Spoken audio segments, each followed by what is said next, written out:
Buenas noches, gusto saludarlos.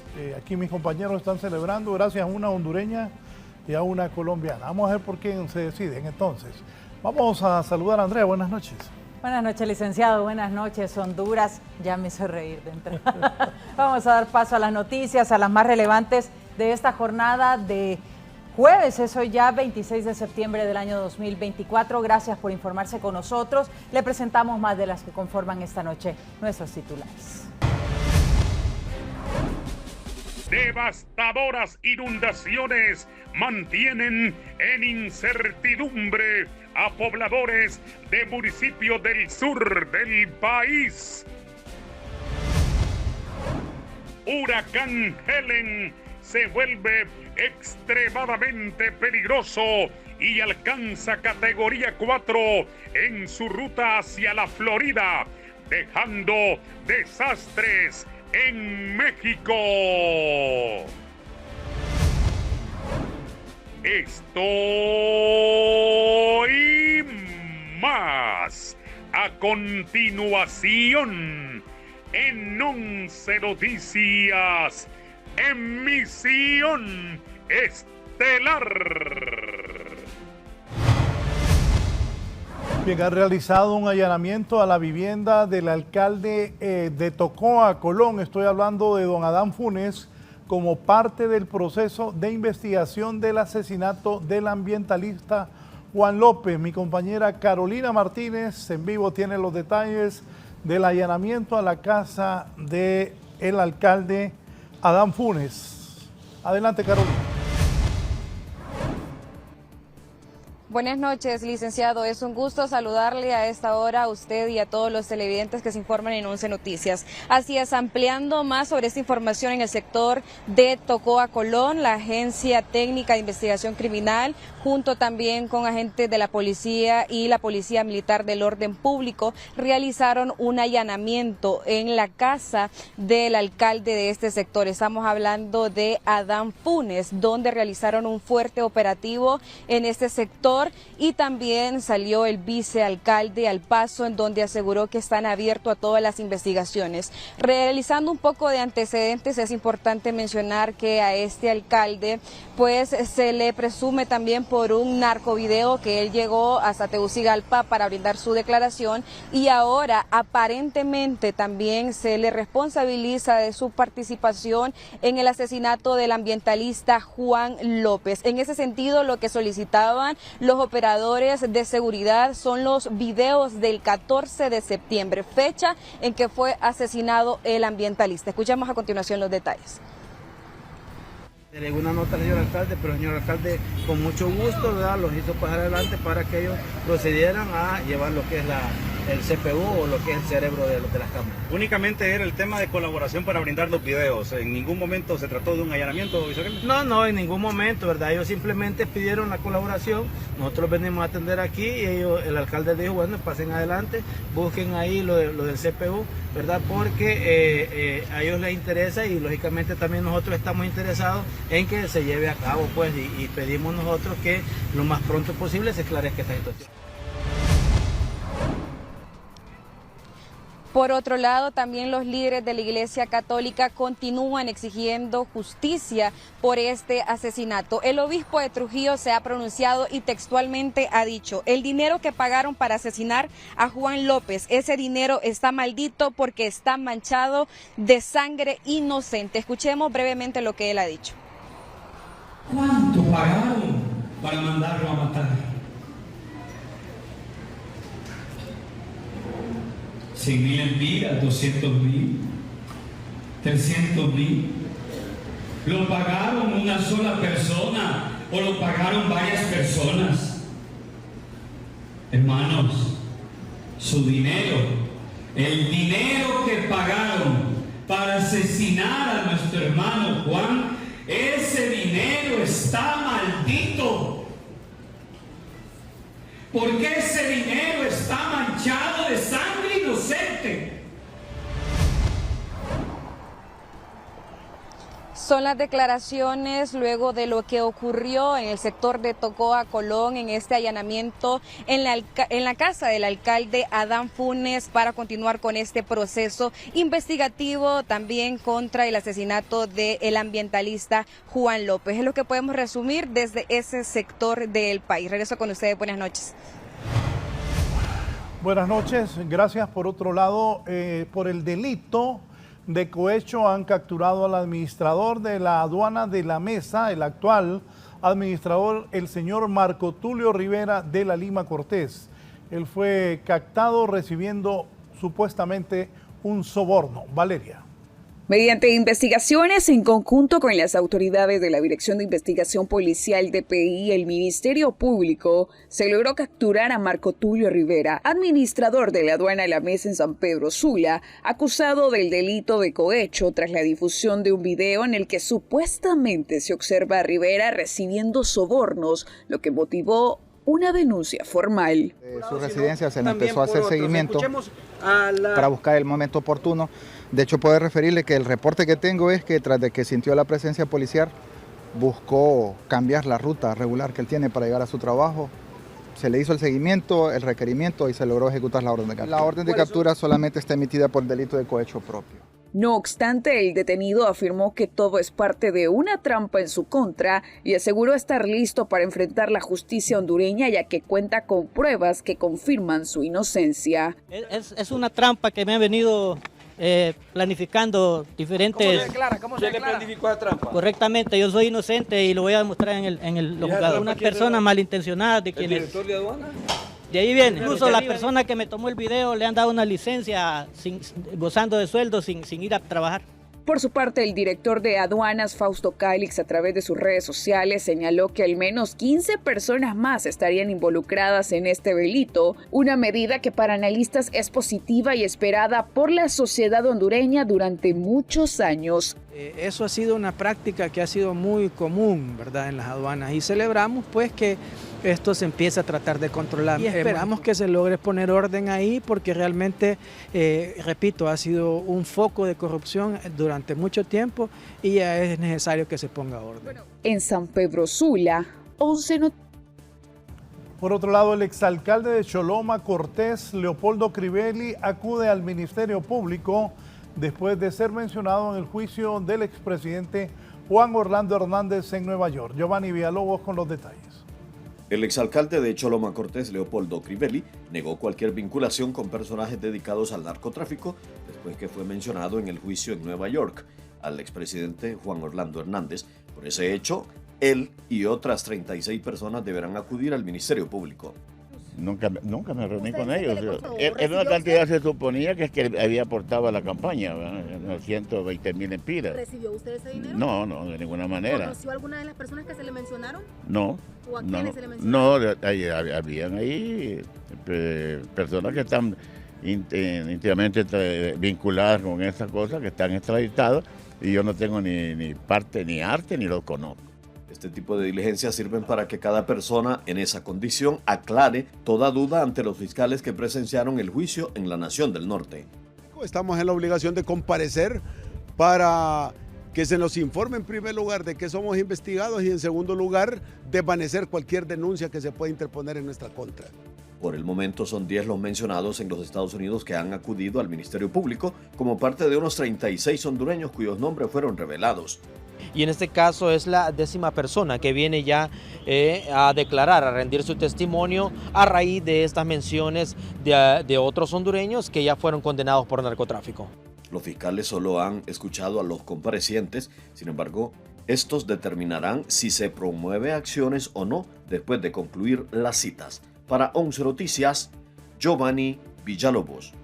Y ha concluido la audiencia inicial para Clara Lisset Trejo y Alexis Yamil Peña Medina por el caso de la compra supuestamente fraudulenta de ventiladores mecánicos durante la emergencia por COVID-19, cuya resolución se dará este viernes a las 10 de la mañana. Por ese caso, siguen prófugos de la justicia Gabriel Rubí Paredes, ex titular de Copeco, Lisandro Rosales, ex canciller de la República, Jessica Canaguati, ex cónsul y Cristian Alexis Santé.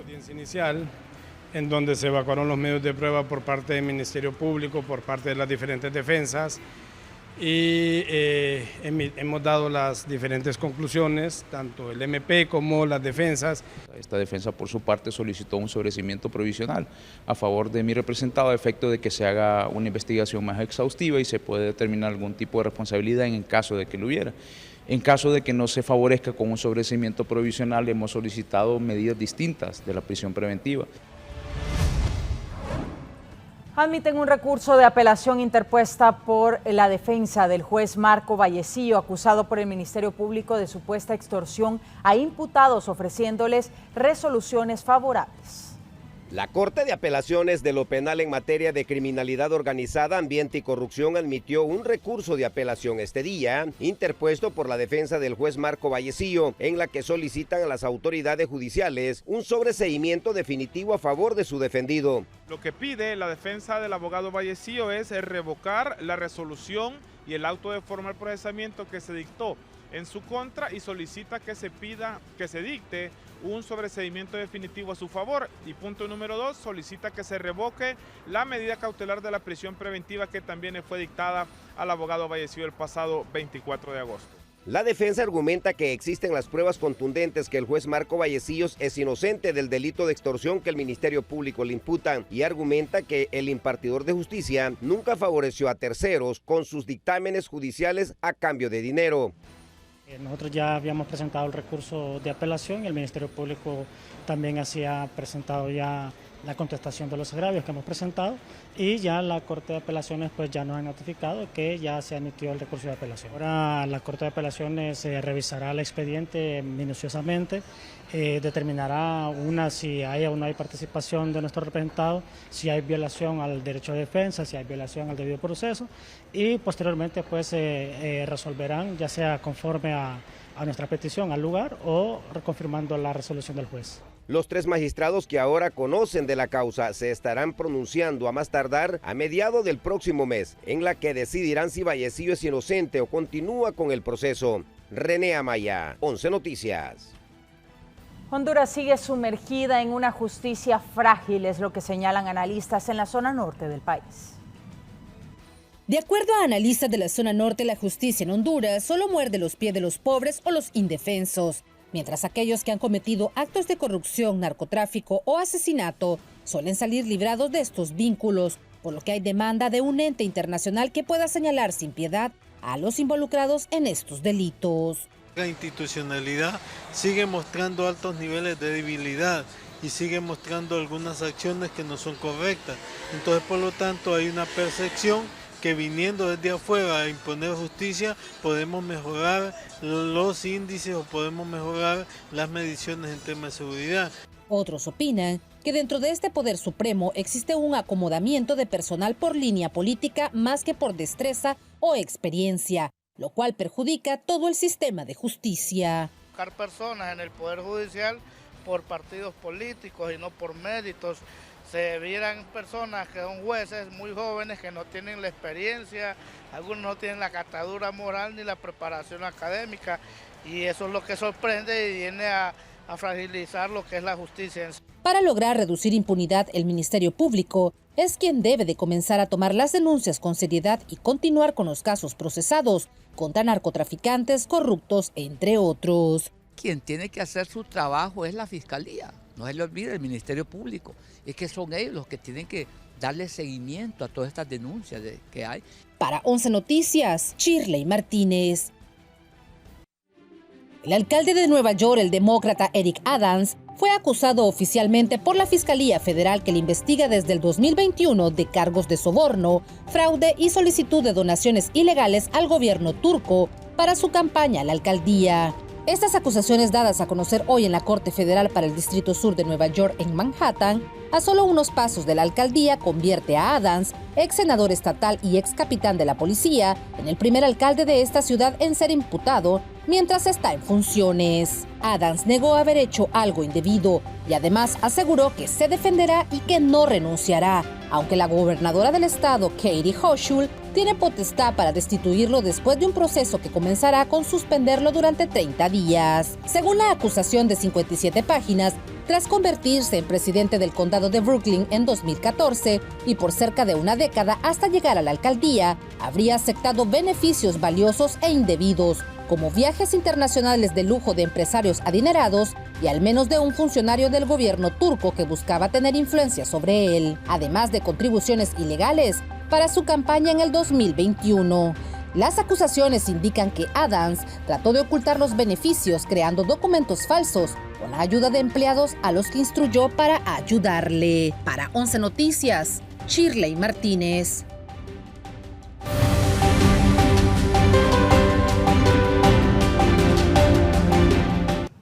Honduras sigue endeudándose. En el Congreso Nacional de la República han aprobado obtención de préstamos valorados en más de 140 millones de dólares con diferentes organismos de financiamiento internacional. Vamos en vivo esta noche. El periodista René Amaya tiene detalles de este endeudamiento. René.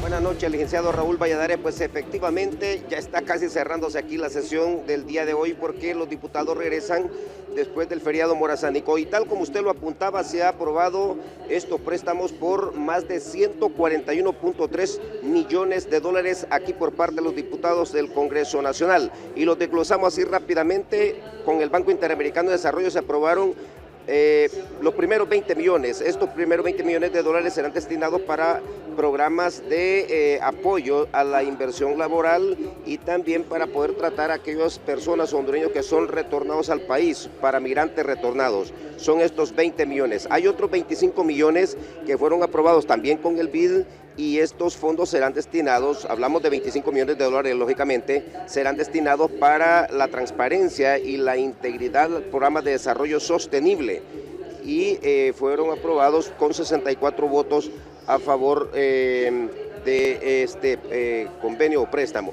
Y además se aprobó que este fue por unanimidad de los diputados, un préstamo por 96.3 millones de dólares con el Banco Interamericano o Banco Centroamericano de Integración Económica y será para la construcción de la carretera de 4 carriles que va desde La Barca hasta la ciudad de La Ceiba, pero además también la carretera que conduce hasta el municipio de Yoro en el departamento de Yoro. Son 93 o 96.3 millones de lempiras. Pero además, licenciado Valladares, le cuento que hubo también la aprobación de ascensos. Hablamos que de 9 coroneles pasarán a ser generales de brigadas y fue aprobado también por unanimidad aquí en la Cámara Legislativa. Hubo algunas participaciones de los jefes de bancada, por ejemplo, decía don Mario Segura, no nos estamos oponiendo a estos ascensos, pero sí queremos que haya unas Fuerzas Armadas respetuosa con las leyes.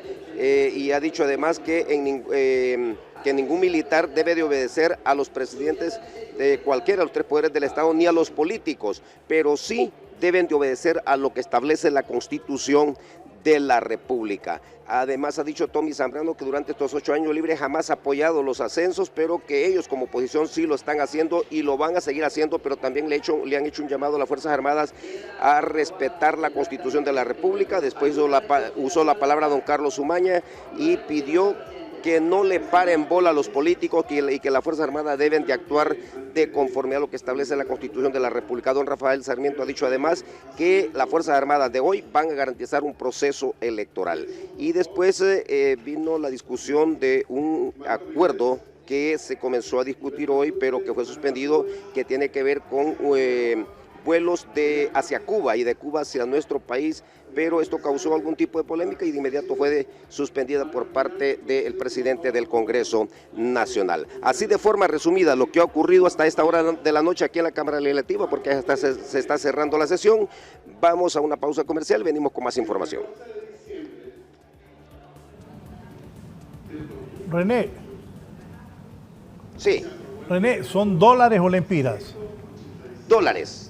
Son 141.3 millones de dólares que equivalen a más de 3.500 millones de lempiras.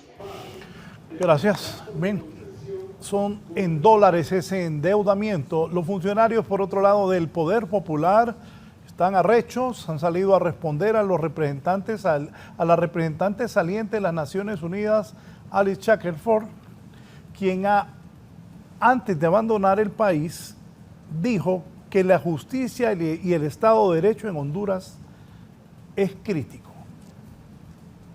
A pocas horas de abandonar el país, la representante de las Naciones Unidas en Honduras, Alice Shackelford, asegura que la justicia y el Estado de Derecho en Honduras es crítico, debido al asesinato de ambientalistas, la desaparición de jóvenes como el caso de Angie Peña, Belki Molinas, entre otros. Eso nos hace naturalmente pensar y hacer un llamado para que se siga fortaleciendo la justicia, el acceso a la justicia, pero la justicia en términos de investigación, de seguimiento a los casos, como el caso de Berta Cárcer, pensamos a Keila Martínez, pensamos a Angie Peña, desaparecida todavía, y pensamos también a Snyder, el otro garífona, que todavía están desaparecidos, de lo cual no se ha información y noticia. Entonces, pero esto nos hace pensar a la importancia de la justicia como sistema de justicia, acceso y lucha contra la impunidad, el Estado de Derecho que va en esta dirección, ¿no? A estas desapariciones se agregan la decisión de denunciar el tratado de extradición con los Estados Unidos, la eliminación de las sedes, decisiones que es mal vista por muchos sectores, pero avalada por el gobierno. Nosotros perdimos el Estado de Derecho, prácticamente fueron 12 años perdidos. En este momento rescatar la institucionalidad del país cuesta bastante, René, no es fácil. Y ante eso recuerda que hemos venido con un Estado viciado, un Estado que para mí ha sido un Estado comprometido. Y ante eso la presidenta, precisamente velando por el cumplimiento de estas acciones, ha ido a Naciones Unidas. Según la representante de Naciones Unidas, hay algunos avances en la actual administración, pero hace falta mucho que hacer para que en Honduras impere la ley y el respeto al Estado de Derecho. En cuanto a la administración de la justicia, ya está delegado esto en el Poder Judicial, que ya lo establece su independencia e imparcialidad en las resoluciones que toman en dicho Poder Judicial, encargado entonces de administrar en nombre del Estado de Honduras la justicia. Todas estas sentencias, resoluciones, pues basadas y apegadas a derecho. Según Alice Shackelford, las autoridades no deben de bajar los brazos. En cambio, le sugieren continuar fortaleciendo los órganos operadores de justicia, con la visión que en este país haya prosperidad y desarrollo. René Amaya, 11 Noticias. El criterio del exfiscal general del Estado, Edmundo Orellana Mercado, la Comisión Internacional contra la Corrupción y la Impunidad debe ser instalada como un querellante adhesivo y no como un acusador privado, como es la propuesta del actual gobierno. El exministro de Transparencia y exfiscal de la República, Edmundo Orellana, expresó su desconcierto respecto a la reciente propuesta del gobierno a Naciones Unidas sobre la figura del acusador privado para instalar la Comisión Internacional contra la Corrupción e Impunidad. Consideró que la mejor vía es que este se instale como un querellante adhesivo. Ese sí, porque le permite a la CICI participar de las acciones del Ministerio Público y ya dentro del proceso adquirir una condición independiente, pero no antes del proceso. Si lo quieren hacer como un acusador independiente del Ministerio Público, no puede ser privado, porque los intereses del Estado no son privados, son públicos. Y la acción penal que pueda ejercer el Estado tendrá que ser pública, no privada. Mientras tanto, el presidente del Congreso Nacional, Luis Redondo, indicó que la acción de la presidenta es una de las alternativas que se busca para la instalación del mecanismo y detalló que espera el respaldo de los congresistas de las diferentes bancadas en la aprobación de la Ley de Colaboración Eficaz para allanar el camino y no continuar poniendo obstáculos para la llegada del organismo. El dictamen está en tercer debate y yo no quisiera, para decirle al pueblo hondureño, no quisiera que al momento de que yo meta a discusión eso, vayan a salir con el cuento de ahí de que el presidente del Congreso lo metió sabiendo que no tienen los votos. Todos los congresistas que no tienen actos de corrupción y que no están vinculados con el crimen organizado o que no andan ofreciendo, por ejemplo, 15 millones por ahí en financiamiento político, no tienen por qué temer a la Ley de Colaboración Eficaz. El ex investigador de la extinta Maxi, Alex Navas, considera que la vía más factible es el uso de la figura de acusador privado, en vista de que un querellante adhesivo implica reformas al Código Penal y en el Congreso no existe una verdadera voluntad, por lo que tardaría más. Argulló. Sí, o sea, se pueden utilizar las dos variables, ¿no? Pero en este momento, digamos, la premura que se necesita, creo que Naciones Unidas lo hizo la Maxi en su momento, que es puede utilizarse como equipos integrados, apoyando apoyando al Ministerio Público, a los fiscales que ya están entrenados en UFERCO. Mientras tanto, analistas políticos mencionan que todas las acciones anunciadas desde el Congreso y del Ejecutivo son distractores. Aseveran que en el país no habrá ningún mecanismo que combata de manera frontal estos fenómenos de impunidad, porque los políticos y grupos de poder no les conviene. La verdad es que la cuestión de traer un órgano internacional o multinacional no está dentro de la agenda de este gobierno ni en el gobierno anterior. Para 11 Noticias, Pamela Bustillo. Y el director de la Oficina de Bienes Incautados, el abogado Marco Zelaya, presenta una denuncia ante el Ministerio Público sobre una supuesta red criminal conformada por jueces y abogados que pretenden saquear el Estado a través de la OAVI. El director ejecutivo de la Oficina Administradora de Bienes Incautados, Marco Zelaya, denunció ante el Ministerio Público la participación de una presunta estructura criminal conformada por bufetes, jueces y abogados, quienes, según él, se dedican a saquear los bienes incautados administrados por la OAVI. Donde encontramos algunas irregularidades que la misma empresa, que fue asegurada a través de bufetes de abogados, jueces y otros personal, han intentado drenar y han drenado fondos de OAVI cuando no es responsable OAVI, solamente es el administrador, pero los bienes que son producto de algunas empresas que son aseguradas y administradas por OAVI, esas empresas son las que tienen que responder. Zelaya indicó que están trabajando arduamente para sanar las irregularidades que han ocurrido en los últimos años en la institución, factor que destacó este experto, quien afirmó que es parte de la contaminación que aún se mantiene penetrada en la OAVI y el Poder Judicial, misma que parece ser no les importa a las máximas autoridades, por lo que recomienda mejor crear una institución de aseguramiento. Desde el primer día la OAVI ya tuvo visos de corrupción, desde el primer día. Para mí lo que debería hacerse es sencillamente desmantelar la OAVI y crear un instrumento de aseguramiento. Y debe haber una institución nueva creada justamente para preservar eso. Aseguramiento solo quiere decir que los dueños, los propietarios opuestos, no pueden disponer de sus bienes. Al final es el pueblo hondureño que paga los malos manejos que ha tenido la OAVI en el pasado, pues el Estado es quien asume estos costos. Sumado a ello, la necesidad de depurar el sistema judicial e implementar una mejor estrategia para seleccionar profesionales del derecho que laboren en ese poder del Estado, aseveró este ex magistrado del máximo Tribunal de Justicia. Esa es una cuestión que sigue y sigue. Yo creo que ahí hay que hacer una depuración y hacer nuevas elecciones de jueces. Y cada día salen muchachos bien preparados, con doctorado, con maestrías, y entonces de eso debemos fortalecer el Poder Judicial. Para 11 Noticias, Pamela Bustillo. Estados Unidos y México sucumben por el paso de los huracanes Helen y John respectivamente. En México, las ciudades a lo largo de la costa suroeste luchan con lluvias torrenciales, inundaciones y deslizamientos de tierra después de que la tormenta tropical John se fortaleciera nuevamente hasta convertirse en un huracán de categoría 1, según el Centro Nacional de Huracanes de los Estados Unidos. John es considerado una tormenta zombie debido a que sus sistemas se pueden disipar antes de que se fortalezca como huracán y luego nuevamente retornar como una tormenta. En la ciudad turística de Acapulco, varios vecindarios se inundaron y se les ordenó evacuación a refugios temporales. Se suspendieron las operaciones en el aeropuerto y se ordenó el cierre de las escuelas de todo el estado hasta nuevo aviso. Según las autoridades de contingencia de ese país, el viernes este huracán comenzará a debilitarse hasta convertirse en una depresión.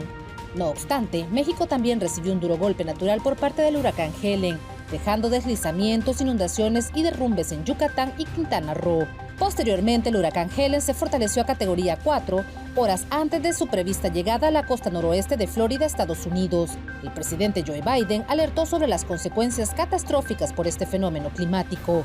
Las fuertes lluvias y vientos ya inundaron partes de Florida y han dejado sin energía a más de 200,000 viviendas y oficinas de este estado, así como de Georgia y Carolina del Norte. El gobernador de Florida, Ron DeSantis, declaró el estado de emergencia para casi los 67 condados de Florida. Movilizó a la Guardia Nacional y a miles de personas para posibles operaciones de búsqueda y rescate y el restablecimiento de la energía. Para 11 Noticias, Shirley Martínez.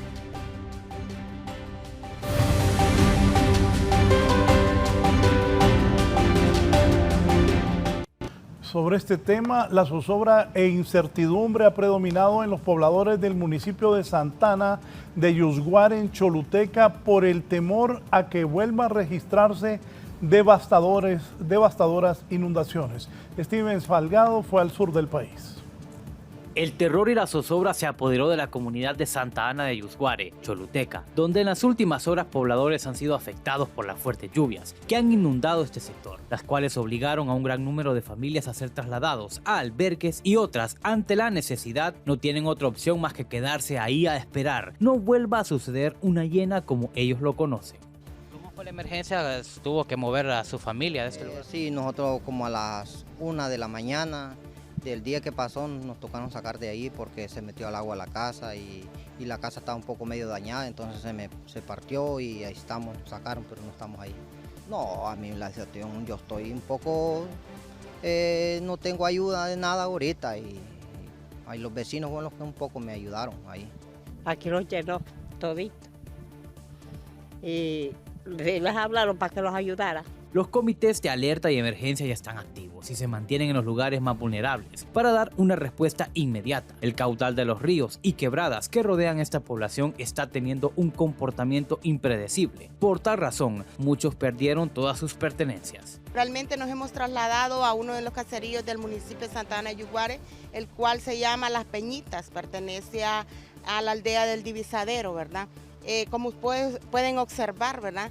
Esta emergencia nos cayó de la nada, ¿verdad? Nunca pensamos de que lugares donde nunca había sido afectado, ¿verdad? En esta ocasión. A criterio de muchos vecinos de la comunidad, esta situación es atípica. No sucedía desde hace 24 años cuando el huracán Mitch. La verdad que sí, hace 25 años no se había visto un fenómeno así como este desde el Mitch, pues estoy sorprendida porque en ese entonces yo tenía 13 años y no me esperaba volver a ver una inundación como la de la magnitud del día de ayer. Según los pronósticos meteorológicos, las lluvias continuarán en la zona sur del país, por ello, se mantienen en alerta.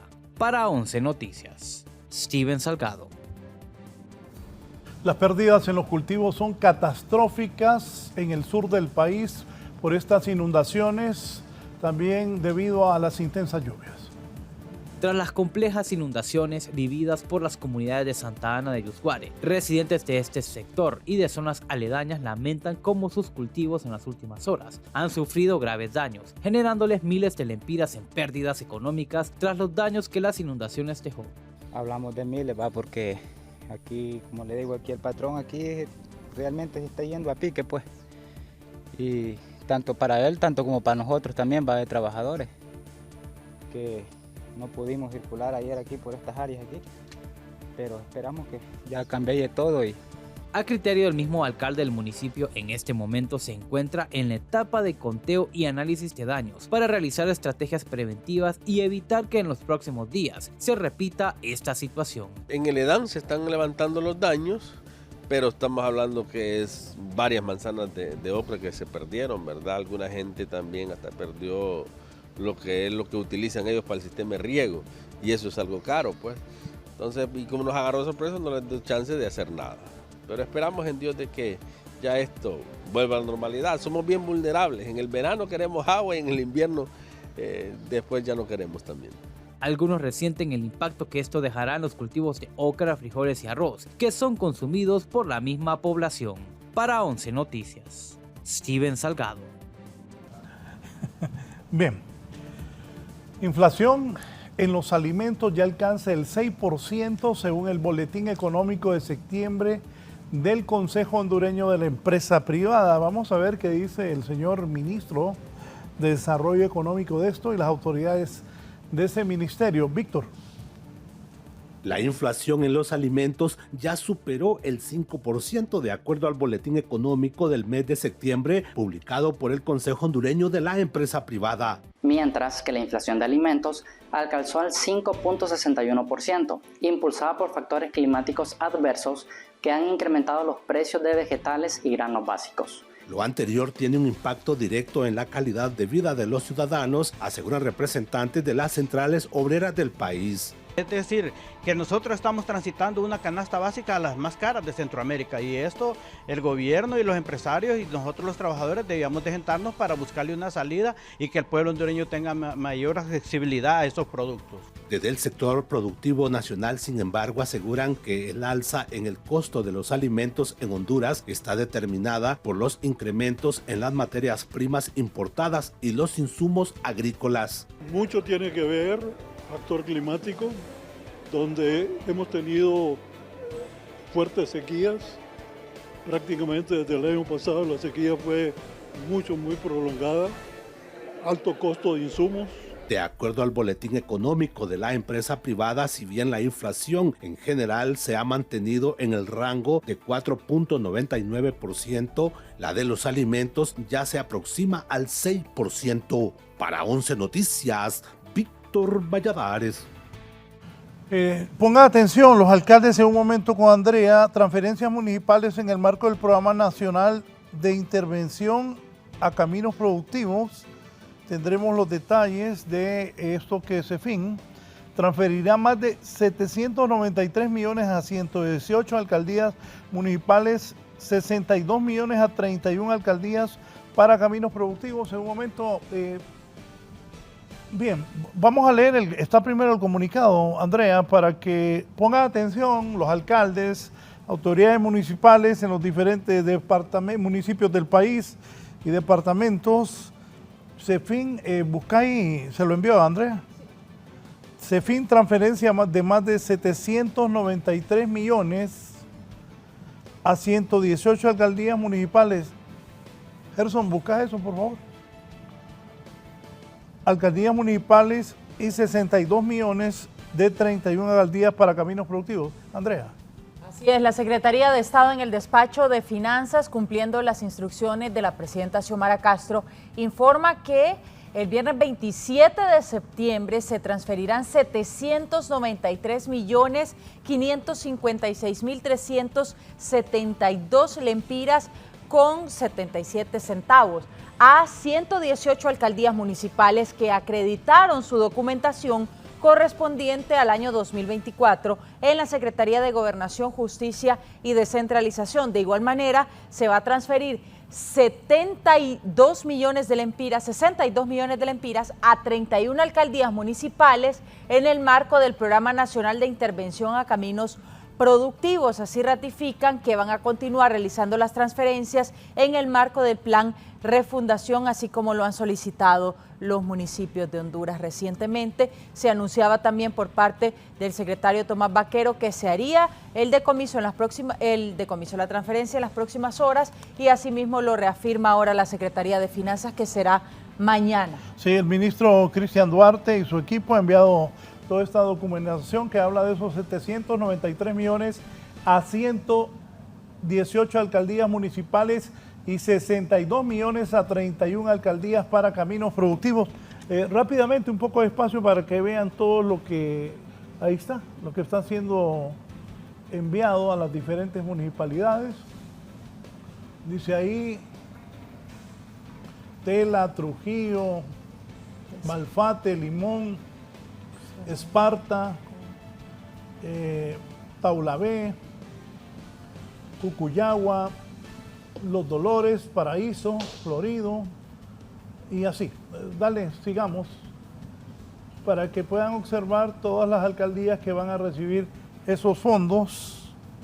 ¿Y cuánto le corresponde a cada una? También está detallado. Sí, 793 millones a 118 alcaldías municipales, y entiendo que otro billete, esos 62 millones a 31 alcaldías para ese programa que tienen Caminos Productivos, confirmando por la Secretaría de Finanzas con el ministro Cristian Duarte esta información desde la Secretaría que maneja el dinero del Estado de Honduras. Vamos a otras noticias. Las inversiones en bonos del Estado, bien, siguen siendo atractivos. Esto lo dice la directora ejecutiva de la Asociación Hondureña de Instituciones Bancarias. Por lo tanto, a su criterio, no habrá mayor inconveniente para que se coloquen los 9.000 millones de lempiras que dispondrá la Empresa Nacional de Energía Eléctrica. Central, haciendo nada, entonces lo traslado a un bono del ENE en el que hago tres cosas. primero le ayudo al ENE a salir adelante, lo cual no, es bueno, pues, desde un punto de vista de país. Todos queremos que la ENE salga adelante.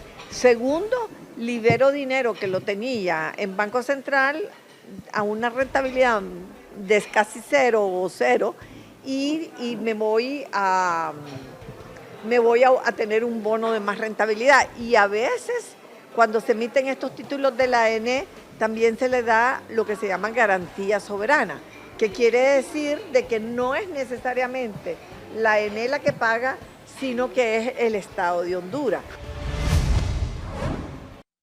Estamos de regreso en 11 Noticias, emisión estelar. En noticias positivas, 11 destinos, ruta morazánica nos lleva a Yamaranguila, Intibucá, que nos ofrece naturaleza y gastronomía para este feriado morazánico. Le invitamos a conocerla gracias al Instituto Hondureño de Turismo.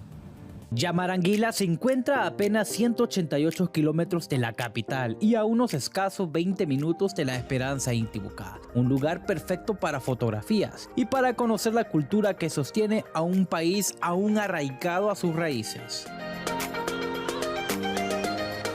Yamaranguila es un pueblo orgullosamente con encanto, un municipio que tiene el mejor potencial turístico del departamento hasta ahora, donde pues data del año 1978 su fundación, alrededor de unos 24,000 habitantes, población netamente lenca, donde podemos ofrecerle a los turistas, ¿verdad?, gastronomía, historia, cultura, religiosidad, podemos mostrarles, ¿verdad?, el encanto que tenemos aquí en el casco urbano, la plaza cívica, el parque El Bosque, la Casa Gualanaca, un museo que data del año 1600. También tenemos la tienda de artesanías, un conjunto histórico en esta parte. Una de las características gastronómicas de ese lugar son los afrodisíacos y deliciosos choros, o como diría su nombre científico, Amanita caeseria, un delicioso hongo que se puede servir en sopa, estofado, pero la forma original de consumirlos es en asados, con limón y sal, una verdadera explosión de sabor. Mire, es un manjar delicioso. Los franceses y los italianos le llaman manjar de reyes. Es un alimento que es exótico, que se produce aquí en la zona, más en los bosques de Yamaranguila, también La Esperanza de Intibucá, pero la mayoría de producción de esta seta comestible está aquí en Yamaranguila y es algo incomparable, no podía describir el sabor, pero tiene sus diferentes preparaciones, pero lo más natural y original de consumir esta seta comestible, el choro, es asado con limón y sal, ¿verdad? Si lo tuyo no es el probar cosas nuevas, ¿por qué no conocemos de dónde salen las fresas más deliciosas de Honduras? Entre Yamaranguila y La Esperanza Intibucá se encuentran los imponentes cultivos de fresas, cultivos que locales defienden y consideran la cuna de las fresas en Honduras.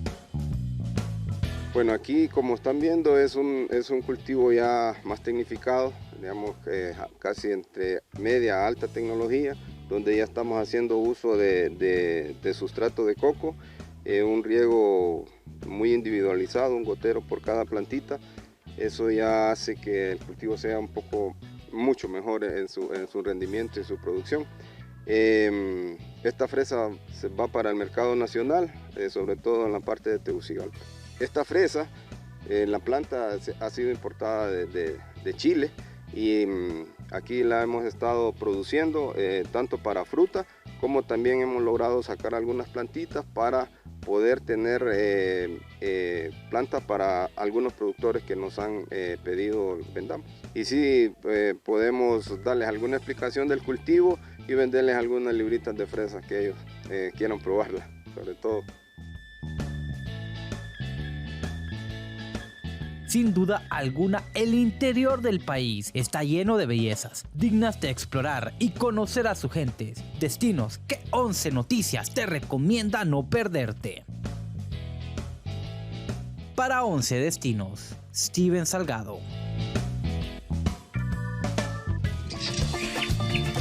Nos vamos. Ahí está, nos vamos con esa bonita nota de Steven Salgado.